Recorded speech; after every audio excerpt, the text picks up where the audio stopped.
Eh bien salut tout le monde, c'est AZK, bienvenue pour ce DeFi Actu du 29 janvier 2024, j'espère que vous allez bien. Pas mal de news pour aujourd'hui, divers et variés comme d'habitude, et on commence par deux trois petits trucs autour de Bitcoin. On commence d'abord par un fun fact, il y a 3 ans jour pour jour, donc le 29 janvier 2021, Elon Musk a ajouté Bitcoin à sa bio Twitter, et il avait accompagné ça du tweet suivant rétrospectivement. C'était inévitable. C'était suffisant pour provoquer une hausse de 20% du cours du BTC en seulement une heure, et je dois avouer que ce genre de mouvement, on les voit plus. On a eu des news qui ont bien fait réagir le marché, notamment le Bitcoin, je pense aux fake news autour des ETF, il n'y avait pas eu des amplitudes de 20% sur le cours, en tout cas de mémoire c'était moins que ça, c'était plus autour de 10%, donc c'est qu'une impression de ma part, mais j'ai quand même la sensation que le Bitcoin, le marché crypto, il est un peu plus sage qu'au dernier cycle, en 2021, où typiquement Elon Musk qui tweetait un truc, voilà, il y a une crypto, elle faisait plus 50%, le Bitcoin il faisait plus 10%, le Dogecoin il faisait plus 30%, c'était n'importe quoi. Là, ça a tendance à s'être estompé un petit peu. Sur ce cycle, a priori pour l'instant, enfin jusqu'ici maintenant ils sont passés les ETF sur Bitcoin, mais avant ces ETF, ça avait tendance à être ça qui faisait bouger un petit peu le cours du BTC. Voilà, dès qu'on avait une news qui était positive autour des ETF, ça avait tendance à se voir un petit peu sur le cours, mais on n'avait pas des hausses comme ça de 20% en une heure. Donc j'ai la sensation que le marché crypto s'est assagi, c'est que mon avis, bien évidemment, n'hésitez pas à me dire ce que vous en pensez en commentaire. Coinbase confirme que les ETF Bitcoin seront un tournant majeur. Alors, j'ai juste pris cette news pour vous dire que Coinbase, ils sont bien placés pour dire ça, vu que la plupart des fonds qui ont lancé leur ETF spot sur Bitcoin, ils ont choisi qui comme prestataire pour détenir les BTC? Ah voilà, ils ont choisi Coinbase. Donc forcément, Coinbase, ils sont bien placés pour dire ça. Et puis, c'est une boîte dans la crypto, donc voilà, leur point de vue est pas très étonnant sur ce sujet. Généralement, quand on voit des news du style Coinbase dit que Bitcoin c'est bien, dit que les ETF c'est bien, machin truc, ça a assez peu d'intérêt. Mais voilà, je voulais le citer aujourd'hui parce que c'est pas la première fois que je vois une news qui est tournée comme ça, du style Coinbase affirme que machin truc c'est bien. Oui, normal, normal. Coinbase, ils sont mal placés pour dire autre chose des ETF Bitcoin. Le candidat à l'élection présidentielle américaine, Robert F. Kennedy Jr., s'engage à lutter contre le développement d'une MNBC, pardon.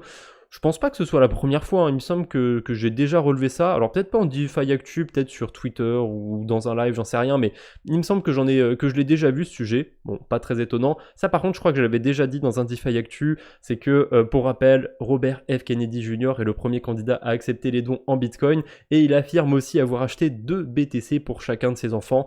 Bon, je sais pas combien il a d'enfants, mais c'est quand même pas mal, c'est pas tout le monde qui fait ça. Les élections américaines avancent, et là on a clairement des candidats qui se montrent bon, pro-crypto, c'est peut-être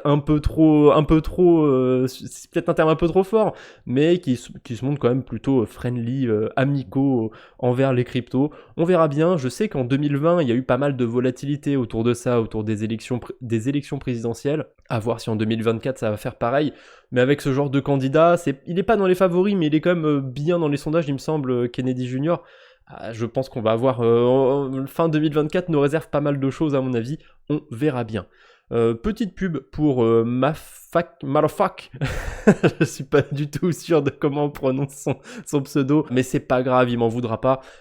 Il a fait un thread qui est sympathique autour de Monero. Alors bon, il renvoie aussi vers d'autres threads, d'autres choses intéressantes. Si le sujet de Monero peut vous intéresser, allez voir son thread. Si vous vous intéressez un petit peu au côté développement sur la DeFi et compagnie, il fait aussi du contenu sur ça, sur le côté dev. C'est intéressant, donc voilà, je vous mettrai le lien de son thread en description. N'hésitez pas à aller le suivre aussi si ça vous intéresse. Voilà, son petit thread en apprend un petit peu sur comment fonctionne Monero. C'est assez sympathique, je savais pas tout ça, et voilà, c'est plutôt enrichissant d'en apprendre un petit peu plus, en tout cas pour ceux qui aiment bien l'anonymat et qui aiment bien Monero. Petite pub, tant qu'à faire, je suis lancé sur la pub, je vous mettrai aussi dans les descriptions le lien du Discord. C'est pas un Discord privé, payant ou quoi que ce soit, c'est totalement gratuit, mais je le mets pas trop en avant parce que j'aime bien garder assez peu de monde dessus pour qu'on soit pas noyé en fait dans les informations. Ce que j'aime pas sur les groupes Discord où il y a 1000-2000 personnes, c'est qu'il y a beaucoup trop d'échanges, et c'est chiant de tout rattraper. Voilà, j'aime bien avoir un accès un peu plus restreint, avoir moins de monde. Bon, c'est comme ça, on aime ou on n'aime pas. Bref, En tout cas, si ça vous intéresse, si vous aimez bien la DeFi, si vous aimez bien mon contenu, je vous mettrai le lien dans la description. Ah, Peace Network, ils ont atteint un certain milestone, un certain objectif. Comment on traduit milestone déjà? Bon, un certain échelon. Peut-être? Non, ça doit pas être ça. Bref, on a 125 000 adresses qui stake du Peace. Est-ce qu'il y a un grand intérêt à faire ça? J'en sais rien. Je sais qu'il y a des gens qui vont staker leur token Peace pour aller farmer des airdrops. Je suis pas convaincu que ce soit qu'il y a des airdrops qui vont découler du staking de Peace Network. Après, j'en sais rien personnellement. C'est un petit peu la mode du moment d'aller staker des cryptos pour aller farmer des airdrops. On verra bien, en tout cas il y a des gens qui se ruent un petit peu là-dessus, peut-être que ça va avoir un effet positif sur le cours du token pour les prochains mois, les prochaines semaines. C'est pas impossible qu'en plus s'il y a un projet qui lance un airdrop en ayant pour critère les gens qui ont staké du Peace, c'est pas impossible qu'on ait un effet positif sur le prix du token, mais faites attention quand même si vous en avez dans votre portefeuille ou si vous voulez spéculer dessus, parce qu'on a un gros déblocage qui arrive dans 112 jours. Vous voyez, en ce moment, la market cap de Peace Network, c'est 600 millions de dollars. Le déblocage, il vaut 800 millions de dollars. Donc, c'est vraiment un très gros déblocage qui arrive. Et d'ailleurs, c'est le 20 mai 2024. Et ensuite, tous les autres déblocages, c'est un an après à chaque fois. Le 20 mai 2025, 2026 et 2027. Voilà, que des gros déblocages. Faites attention. Je sais pas si... Je pense pas, en tout cas, que du jour au lendemain, même s'il y a un gros déblocage, le token va dumper. Généralement, les market makers, ils s'arrangent un petit peu pour que soit le dump il soit anticipé à l'avance, soit qu'il arrive après. Voilà, c'est pas une science exacte un petit peu ces déblocages, ça se passe jamais de la même façon. Pour certains projets, ça peut être complètement insignifiant, même quand il y a des gros déblocages comme ça.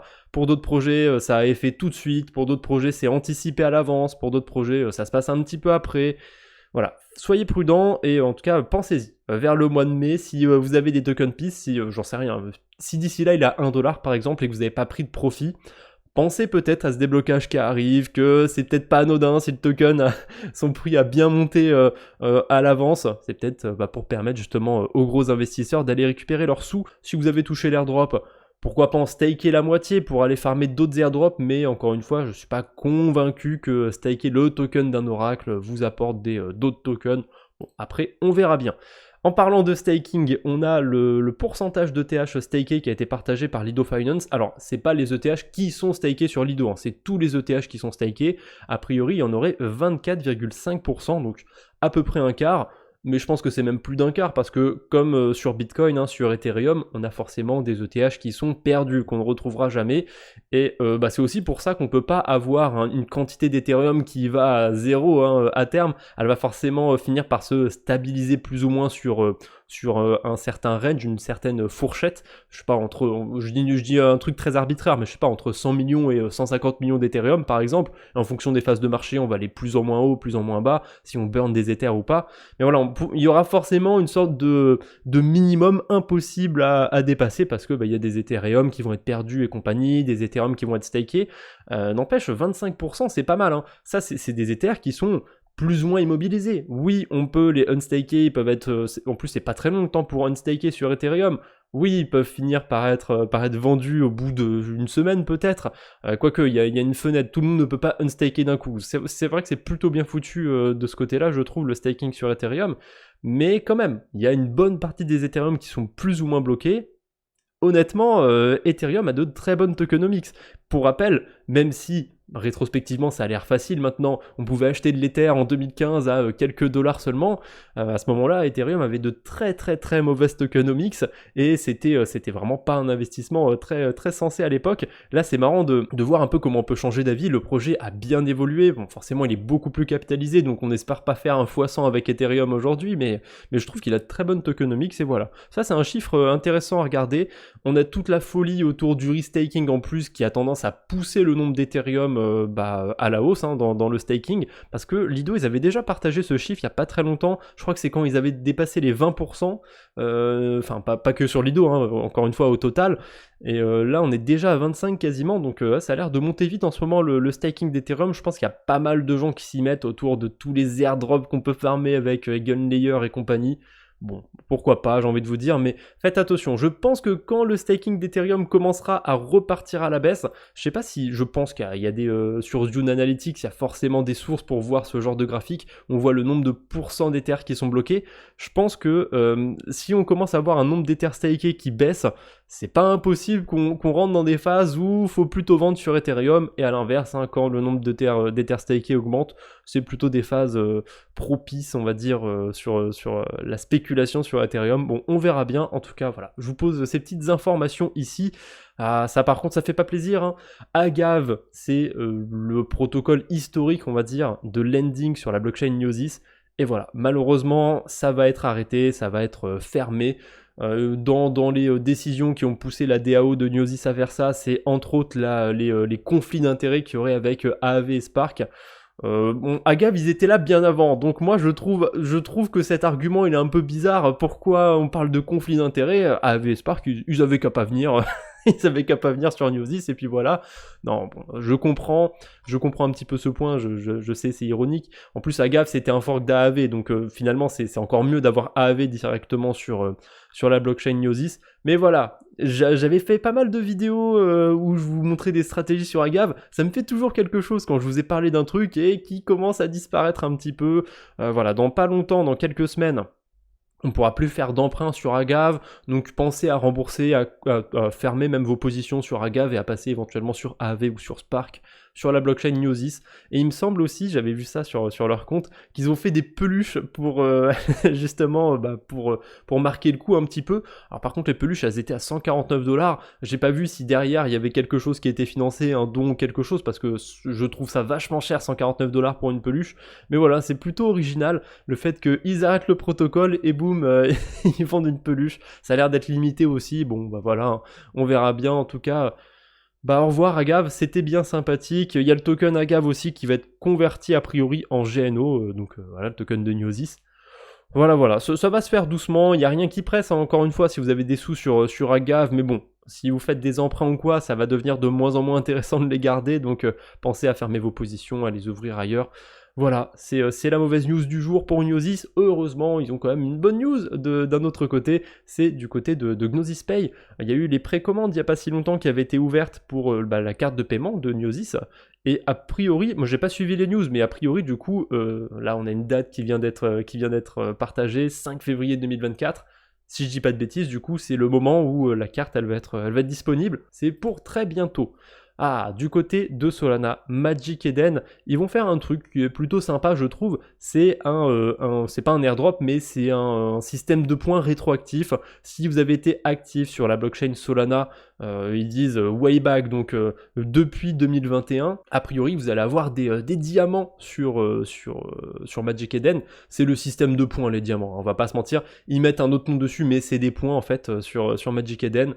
Voilà, on verra si c'est très intéressant, si par la suite on a un airdrop qui est sympathique, je vous en reparlerai de toute façon s'il lance un token Magic Eden, les points ils seront crédités le 2 février, on verra bien si on peut faire des trucs avec ces points ou si c'est juste pour spéculer sur un airdrop. En tout cas voilà, si vous avez été actif sur Solana, c'est à mettre de côté.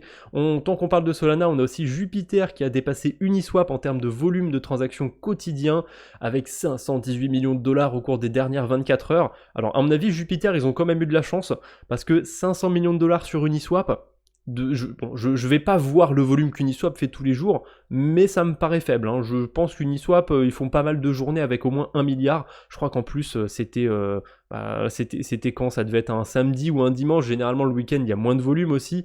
Voilà, bon, forcément, comme le dit Goku, cette performance, elle est à mettre en corrélation avec l'airdrop Wen. Donc, avant de lancer le token Jupiter, ils ont fait un airdrop d'un même coin qui s'appelle Wen. Bon, d'ailleurs, il s'est très très bien porté. Si vous n'avez pas encore réclamé ce token, je pense que ma vidéo sortira un chouille trop tard, mais bon, on sait jamais. Si vous la regardez et que c'est encore dispo, il reste peut-être 1 heure grand max, allez vérifier, allez coller votre adresse Solana, peut-être que vous pouvez connecter votre adresse Solana, peut-être que vous allez pouvoir réclamer quelque chose. J'ai été voir. Au moment où j'ai fait mon tweet, l'airdrop, il valait 1,14 Solana, il vaut plus de 100$. Alors qu'il faut avoir fait des trucs complètement ridicules, hein. Il faut avoir échangé genre 5$ sur Jupiter pour être éligible. C'est quand même assez dingue. Et il y a plein de baleines qui ont acheté des tokens Wen Je sais pas trop pourquoi, de toute façon c'est un meme coin, il n'a pas spécialement d'intérêt, donc tôt ou tard, son prix finira par baisser, les gens vont finir par prendre leur profit, par vendre, surtout qu'il y a 70% des tokens qui ont été airdroppés, donc faites attention par rapport à ça. Par contre, ça me fait dire que c'est pas impossible qu'on ait un move qui se réplique sur Jupiter. Alors généralement, quand il se passe un truc sur la crypto, qu'on est sûr que ça va se passer exactement de la même façon, que ça va se reproduire, je vous parle d'expérience, hein, j'ai déjà expérimenté le truc plusieurs fois. Généralement, ça s'est pas passé comme prévu. Mais bon, là, je sais pas. On passe d'un meme coin au token utile du protocole. Je serais quand même étonné qu'il ne se passe pas à peu près la même chose pour Jupiter. Je pense que le token va bien s'apprécier au moment de son lancement, ou alors à l'inverse, qui va faire que dumper. Pour moi, il n'y a pas vraiment d'entre-deux. C'est soit l'un, soit l'autre. On verra bien si je me trompe ou pas. Ça se trouve, il va rester stable. Hein. Il va rester, je sais rien moi, 50 centimes. Je sais pas combien vaudra le token Jupiter, mais ça se trouve, il va rester voilà à son prix comme ça. Mais j'ai du mal à le croire. À mon avis, c'est soit il va monter fort, soit il va baisser fort. Mais voilà, pas de conseil en investissement, bien évidemment. Voilà, je vous mettrai le lien dans la description pour aller voir si vous êtes éligible. Encore une fois, si vous regardez ma vidéo plusieurs heures après sa sortie ou le lendemain, c'est mort. C'est sûr que le claim sera fini, puisque c'est écrit sur mon screen. On a jusqu'au 29 janvier 2024, 3h UTC. Je sais pas quelle heure ça fait en France, je crois que ça fait 16 ou 17 heures. Et il est 15h au moment où je fais ma vidéo. Donc vous voyez que on est très très juste niveau timing. Voilà, désolé, je l'ai partagé sur Twitter, je l'avais déjà partagé dans un dernier DeFi Actu, donc voilà. N'hésitez pas à aller voir si vous regardez cette vidéo vraiment à sa sortie. Tant qu'on est aussi sur le volume, sur les DEX qui sont sur des blockchains un petit peu plus exotique, on va dire, on a Cetus sur la blockchain Sui qui s'est hissé à la 15e place des DEX en termes de volume. J'ai l'impression que c'était à peu près le même jour d'ailleurs que Jupiter. Donc Cetus, c'est le DEX principal de la blockchain Sui. C'est cool de voir un petit peu qu'il y a de la hype sur cette blockchain parce que ça fait quelques mois que je vous en parle un petit peu. Et on va voir jusqu'où ça va monter. Prochain objectif pour Cetus, c'est le top 10. Voilà, je leur souhaite. À mon avis, la hype du côté de Sui est pas terminée. Mais pareil, c'est comme pour Peace Network, il y a des gros déblocages aussi qui arrivent sur le token Sui, donc soyez prudents, n'allez peut-être pas garder vos bagues très très très longtemps. C'est pas un conseil en investissement encore une fois, mais je serais très étonné qu'après un gros déblocage comme ça, on n'ait pas de prise de profit du tout. Hein, ça va finir tôt ou tard par arriver, donc soyez prudents du côté de l'écosystème Sui. Et pareil, pour l'instant l'écosystème Sui il est sous perfusion de tokens Sui.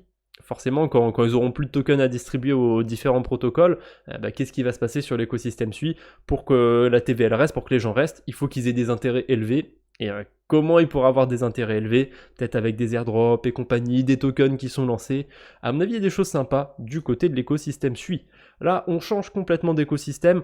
On va parler un petit peu de Core. Il y a Maison qui se déploie sur la blockchain Core. Alors, je sais que Core, leur fonctionnement repose un petit peu sur le proof of work. Je sais plus exactement comment ça marche, mais il y a un rapport avec BTC. J'avais été voir vite fait la documentation, j'avais rien compris au fonctionnement de Core, mais je sais qu'ils sont plus ou moins dans l'écosystème Bitcoin. Et j'ai déjà eu l'occasion de faire des carabistouilles là-bas. Il y a un bridge qui utilise Layer 0, je suis sûr qu'il y en a qui ont été sur Core juste pour interagir avec le bridge de Layer 0, juste pour farmer l'airdrop de Layer 0. J'en suis persuadé qu'il y en a bien un d'entre vous qui va regarder cette vidéo qui sera dans ce cas-là. Bon bah voilà, maintenant on a Maison qui permet d'aller sur Core, on peut bridger des stablecoins, du BTC, de l'Ethereum.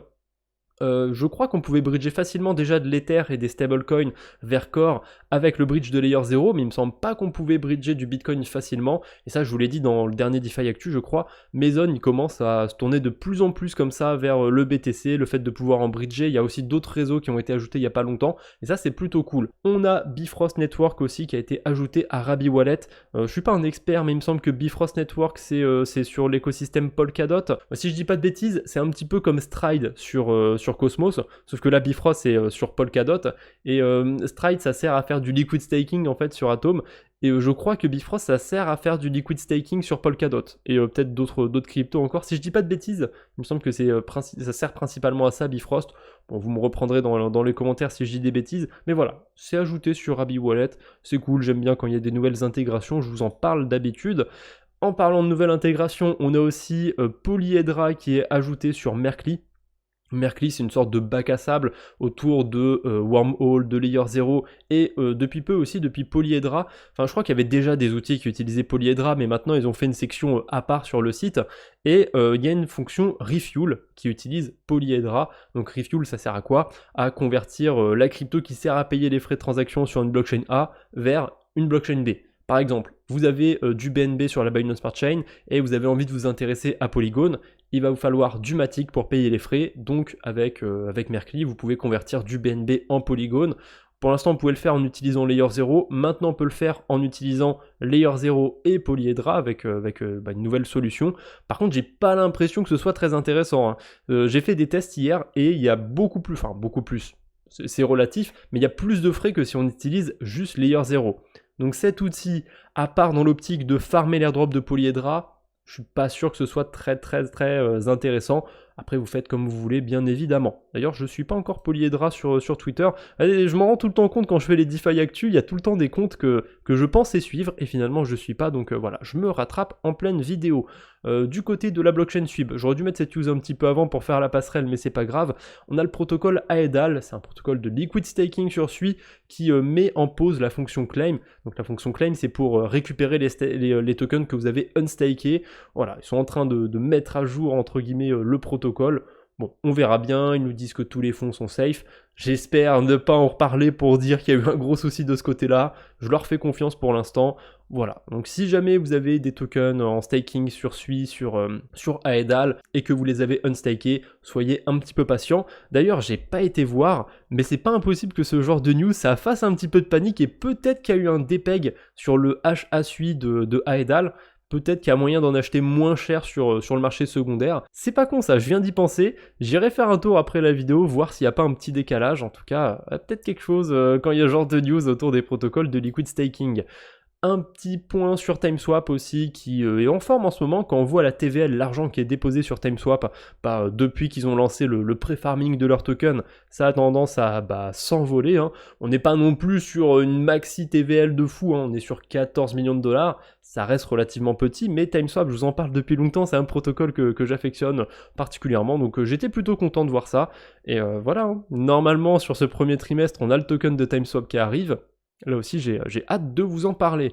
En parlant de stats qui sont positives, hein, de volumes qui sont sympathiques, on a Aerodrome aussi qui enregistre sa meilleure semaine de volume. Voilà, 49 millions de dollars. C'est pas dingue non plus. À mon avis, c'est dû au fait qu'ils ont été listés sur Coinbase, donc il y a dû avoir pas mal de volatilité du coup sur la blockchain base, des gens qui spéculent un petit peu sur le token d'Aero et compagnie. Je pense que c'est ça, hein, je n'ai pas été vérifié on-chain, mais je serais étonné que ce soit pas lié à ça. En tout cas, je trouve encore que l'écosystème Base est un petit peu sous-coté, enfin sous-évalué plutôt. On verra bien si je me trompe ou pas, mais voilà, il y a l'air de se passer des choses du côté de la blockchain Base. On verra si on en reparlera ou s'il n'y a pas grand chose à dire dans les prochains jours, les prochaines semaines. Allez, pour terminer, j'ai un petit mème et une pool sympathique. La pool, c'est du côté de Rodeo Finance. Rodeo Finance, c'est un protocole qui permet de faire du farming avec levier. Il n'y a pas tant de liquidité que ça dessus, donc faites quand même attention. Et en ce moment, il y a une boucle sur le JUSDC. D'ailleurs, pour faire le parallèle avec le groupe Discord, j'ai vu que il n'y a pas très longtemps, il y a des gens sur le groupe qui parlaient de faire des boucles sur Dolomite. A priori, on peut aussi la faire sur Rodeo Finance. Et voilà, le rendement est juste abusé. Je crois que sur Dolomite, hein, c'était à peu près la même chose pour le rendement. Quoique, je crois que c'était peut-être même un peu plus faible. Voilà, 300% APY. APY, hein, pas APR, faut faire attention à ça. C'est quand même pas dégueulasse sur une base de stablecoin. Il y a quand même certains risques. Déjà, on va utiliser plusieurs protocoles, on va faire du prêt et l'emprunt. Le JUSDC, s'il est dépeg, vous pouvez vous faire liquider si vous allez faire du levier comme ça, donc faites attention quand même. Mais voilà, globalement, sur ces derniers jours, il n'y a pas eu de dépeg, il n'y a pas eu de hack ou quoi que ce soit, donc on peut le dire rétrospectivement sur les derniers jours, les dernières semaines, c'était une super stratégie. Après, c'est pas parce que c'est une super stratégie que ça va continuer, qu'il faut aller mettre tous ses sous dessus. Jones, donc ceux qui émettent le JUSDC, il me semble qu'ils ont encore des tokens Arbitrum à émettre. C'est pour ça que le rendement est aussi élevé. En fait, il y a plein d'intérêts en Arbitrum. Et je sais plus jusque quand ça dure, mais il me semble qu'ils ont une prolongation sur les intérêts qu'ils distribuent. Je crois qu'ils en ont encore jusqu'au mois de février, au mois de mars. On peut encore profiter, mais voilà. n'allez pas non plus vous ruer sur cette pool de liquidité. Et voilà, le petit mème du jour pour terminer, le farmer d'airdrop de base en 2024. Je suis retombé sur ce mème et ça m'a fait marrer. Je me suis dit, voilà, c'est typiquement le gars qui va farmer des airdrops. Il a vu 2-3 threads comme ça sur X, ça a l'air facile, faut juste aller récupérer des points, faut juste aller faire des actions toutes bêtes. Et ben voilà, hop, je vais faire des actions pour avoir des points et super, je vais être riche demain. C'est pas aussi facile que ça, je pense, de farmer des airdrops, quoique. On l'a vu, hein, Wen par exemple que j'ai cité tout à l'heure, super simple à récupérer, fallait faire 5 $ de volume sur Jupiter, on a de plus en plus de trucs qui tombent pour juste avoir staké du Atom, du Celestia, du machin truc. Bon, finalement peut-être que ça devient facile maintenant de farmer des airdrops, mais j'ai quand même la sensation que ça va durer un temps, on verra bien. En tout cas, c'est tout pour aujourd'hui, j'espère que cette vidéo vous aura plu, on se retrouve bientôt j'espère, d'ici là portez-vous bien, salut tout le monde.